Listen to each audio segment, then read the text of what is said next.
일만 석유 거기에 그 박사 아까 어저께 얘기했던 아브레우 박사 아브레우. 발음도 어렵더라고요. 빅토르 아브레우. 네. 오셨어요. 오셨어? 예. 왜? 어떻게? 근데 이분 경력을 내가 쭉 한번 찾아보니까 제일 눈에 띄는 게 엑슨모빌에서 탐사 책임자였더라고요. 거기 출신인데 이제 독립해서 창업을 한 거예요. 연매출 한 3,800만 원 정도 돼요. 그럼 한 달 매출이 한 300 된다는 얘기예요. 네, 네. 예. 그런데 나는 이 경력을 중시하는 이유는 이겁니다. 이 엑슨모빌에서는 대규모 탐사 사업을 저지르고 싶어 해.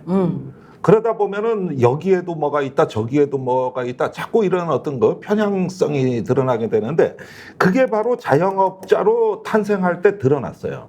근데 그래가지고 저 미국 교포들하고 좀 알아보니까 그 저기 우리 집에 과수원이 있는데 그 과수원이 텍사스에 있는데 석유가 나올 것 같아.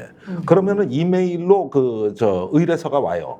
그러면은 소액 의뢰인데 이럴 때 주로 써주는 게 긍정적으로 써준다는 거예요. 보고서를. 긍정적으로. 그렇게 하다가 이제 소액 사업을 좀 했는데, 그래서 멕시코에서도 연락 왔고, 또 뭐 브라질에서도 연락 왔고, 뭐 이렇게 해가지고 일단은 소매상을 한 거예요. 그리고 이런 것들을 자꾸 그렇게 서비스해줘야 고객이 많이 꼬인다는 거예요. 네, 네. 그러는데 이분이 이제 뭐 가나에서도 했다 어쩌다 그러는데 이분이 그 이렇게 이제 보고서를 남발하다가 어느 날 대박이 터진 거예요.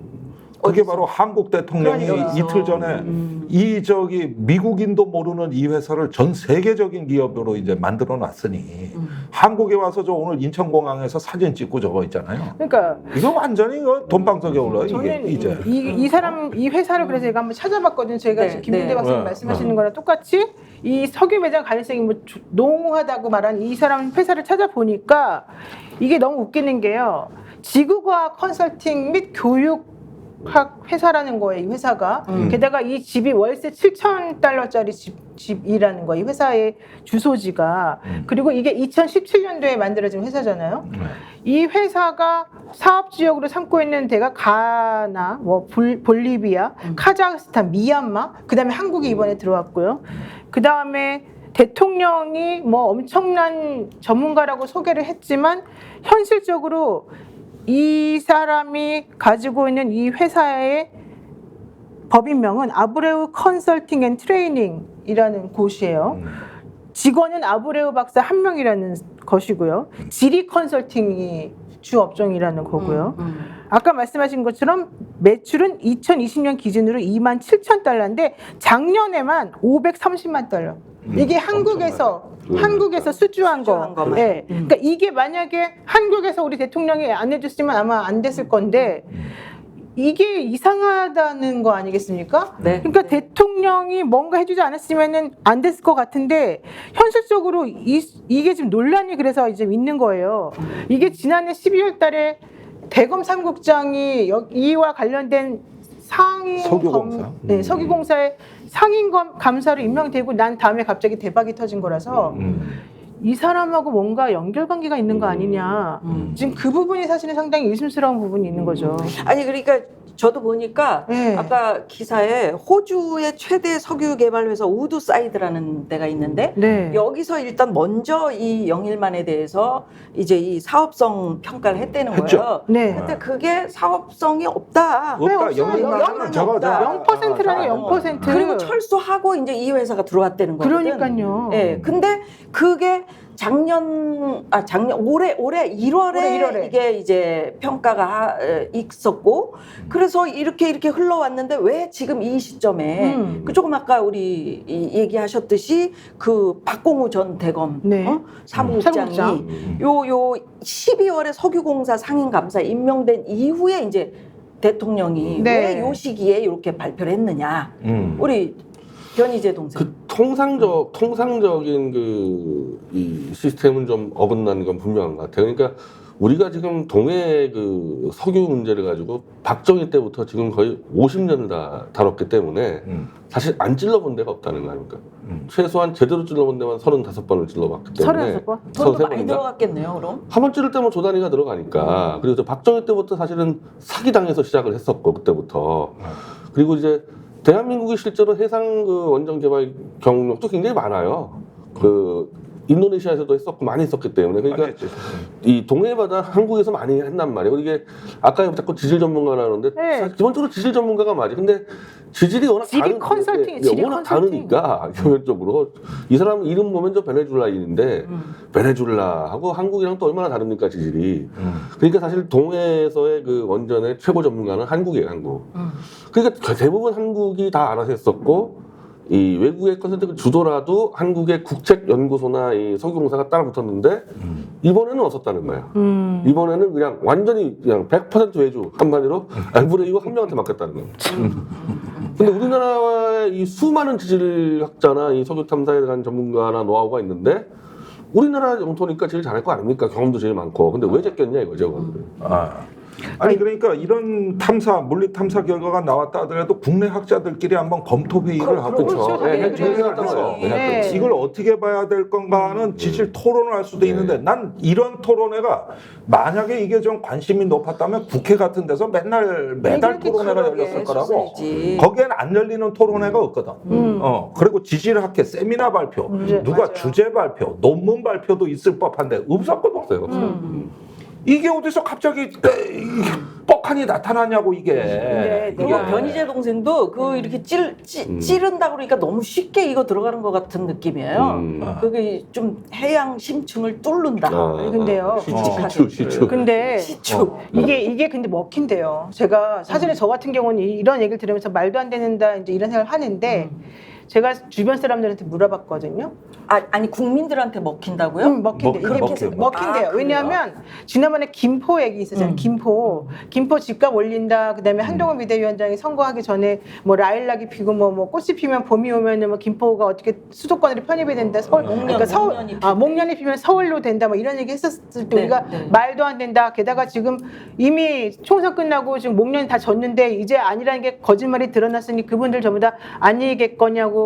속았구나를 알겠거니 제가 얘기했거든요. 이번에 석유공사 이 석유 관련해서 그랬더니 뭐라는 줄 알아요? 그분들 아직도 몰라요.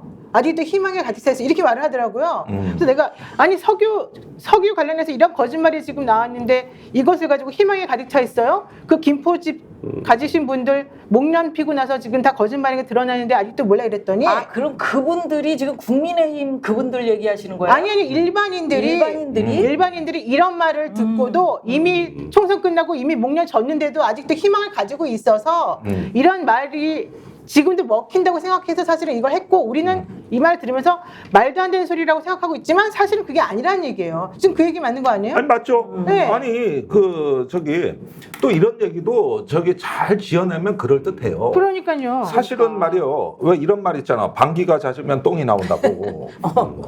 맞아. 방송 용어로 불어적절한가? 아니 그러는데 불효적절해. 방귀를 한 번 했는데 똥이 나올 때도 있어요. 그것 땐 조심해야 돼. 그랬는데 이게 뭐냐 하면 가스가 나왔잖아. 가스가 그지? 왜 가스에다 그걸 아니 비우려고 동해에서 그래. 나왔잖아. 가스에서. 그러면 이게 뭔 얘기냐 하면은 원래 방귀는 그 가스가 똥 옆에 숨어 있다가 적당한 시기에 이렇게 나오는 거거든. 미리. 근데 동해에서 가스가 좀 나왔고 포항에서도 가스가 나온 거예요. 70 몇 년도부터 네, 나왔어요. 코딱지만큼 나왔겠지. 좀 묻었겠지. 그래가지고 한 몇 천만 배럴이 나왔대 동해에서. 그걸 상용화했대. 대통령이 친절하게 다 설명해 주신 거예요. 그러면은 뭐냐 하면은 이렇게 뭐가 가스가 툭툭 나올 때는 자꾸 간질간질한 게 뭔가 땡기는 거야. 네? 그러면은 이렇게 가스가 나올 때는 뭔가 똥이 있을 거라고 보는 거 아니야, 그지? 그게 석유요. 근데 그 더럽게 왜 그렇게 하는 거야? 더럽게 그런 걸로 해야 돼요? 네. 아니 원리가 동생 비슷해서 그렇게 안 그래. 봤는데 진짜 더럽네 사람. 내가 원래 그래. 그거 좀 더러워 좀 생각. 괜찮아. 아니 보기랑 좀 틀려. 보기랑 좀 틀려. 아니 지금 우리 집에서 편안히 또는 이거 보시는 분들이 얼마나 비유가 좋아. 딱딱 맞잖아. 가스와 가스. 가스가 있으면 석유가 나온다. 그렇지. 그 가스를 액화가스로 만들면 LNG라 그래요. 우리가 그걸 카타르에서 매년 수입해가지고 발전소로 쓰고 있어요. 사실은 그것도 화석연료인데 청정에너지라고 거짓말을 하지만 어쨌든지 그걸 해서 우리가 그 덕분에 에너지 구조가 개선돼가지고 오늘날 팬데믹 시대에 그 에너지 값에서도 우리나라가 잘 버틴 거예요.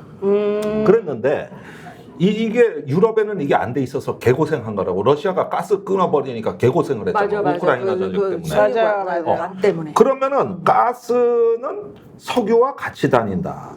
이렇게 해가지고 하나의 어떤 그림을 그리면은 계속 미련이 남는 거예요. 그렇지. 아, 미련 때문에 그렇구나. 미련 때문에. 그러면은 가스가 수천만 배럴이 나왔는데 그거보다가 석유가 더 나올 가능성은 없는 거예요. 그렇죠. 원래 부피로 따지면 반기가 더 큰 거라고. 그렇지 지금.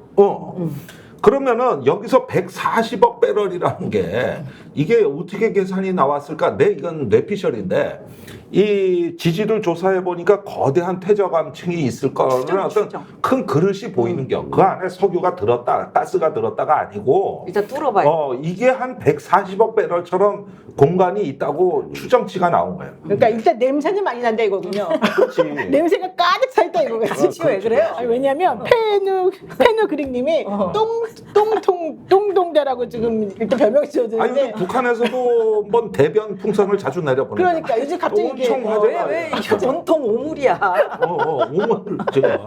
어쨌든 얘기가 이랬던 거예요. 그래서 좀 맞는 그러다 것 같아. 보니까 무언가 인간의 그 어떤 이 상상을 자극하는 맞아요. 하나의 스토리가 형성이 되는 거고 여기에 한번 포획이 되면 굉장히 빠져나오기 어려운 이야기가 만들어지는 거예요. 그래요. 스픽스는 말하는 언론입니다. 대세는 유튜브, 그중에서 스픽스. 좋아요, 댓글, 구독, 알림 설정. 여러분이 저희를 사랑해 주시고 우리가 여러분을 사랑하는 4가지 방법입니다.